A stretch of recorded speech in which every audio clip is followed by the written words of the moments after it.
Bonjour tout le monde, je m'appelle Yannick Fouda, je suis psychoéducateur au cabinet Lumen Gentium et notre travail en fait tous les jours c'est d'accompagner des personnes, d'accompagner des familles et aussi des milieux de travail par rapport à différentes problématiques qui peuvent se vivre. Donc voilà, c'est la première vidéo d'une série de vidéos que nous allons vous faire pour aborder différents sujets à partir de notre point de vue, à partir de notre expertise, donc qui est le psychosocial. Alors je me suis dit pour la première vidéo, au lieu juste de vous souhaiter joyeuses fêtes, qu'on pourrait aborder un sujet qui est vraiment central pour cette période pour plusieurs personnes, la foi ou encore la religion. Et je me rappelle il y a quelques années quand j'ai commencé en tant que jeune intervenant, le mot d'ordre en fait c'était simple, on disait faut pas parler de religion, faut pas parler de foi. Pourquoi? Parce que ça fait partie de la vie privée des personnes.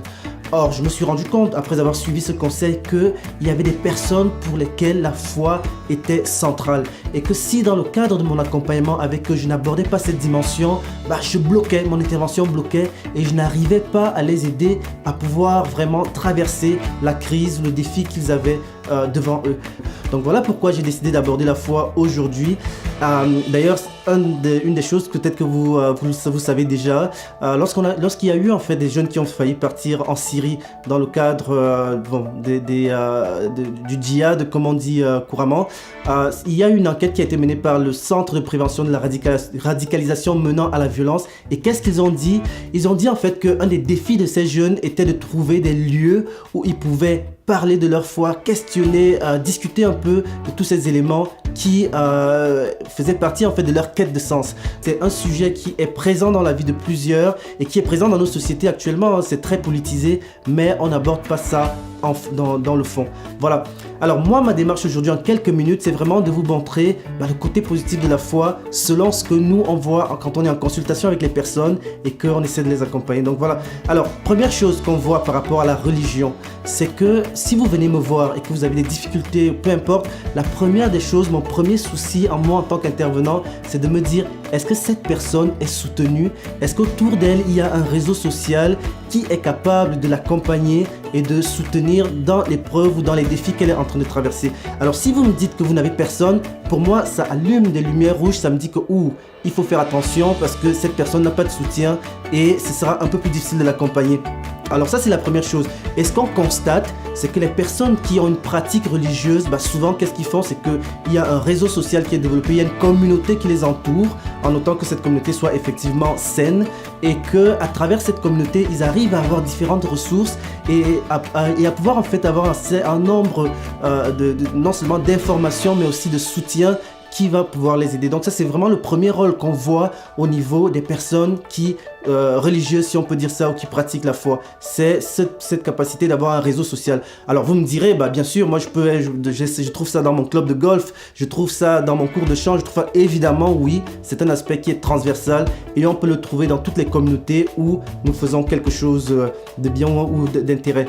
Alors la deuxième des choses, je vais l'aborder, on l'appelle meaning of life, donc sens de la vie, qui a été un peu mise en lumière par monsieur Viktor Frankl, qui est un enseignant, professeur. Et lui, ce monsieur, il est né en 1905 à Vienne et il a vécu dans les camps de concentration de 1942 à 1945.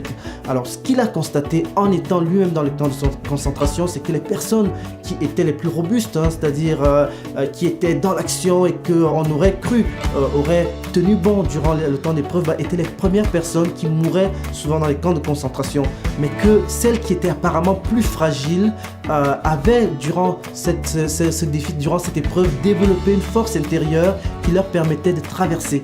Alors, monsieur Viktor Frankl, quand il sort du camp de concentration en 1945, qu'est-ce qu'il fait? Il commence à étudier cet aspect et il découvre justement que lorsque une personne a un sens de la vie, un sens de cohérence, il s'est rattaché à une meilleure qualité de vie, s'est rattaché à une meilleure capacité de traverser les épreuves et d'en ressortir plus fort. Alors c'est quoi le sens de la vie? C'est tout simplement quand vous par exemple, vous avez un travail, vous avez peut-être une famille, vous avez différents domaines de votre vie et dans chacun de ces domaines, vous pensez que le domaine fait du sens. Donc le travail que je fais a du sens pour moi et ça vaut la peine de m'y engager. Pareil pour le couple, pareil pour la famille, pareil pour tous les aspects de notre vie. Alors c'est ça le sens de la cohérence.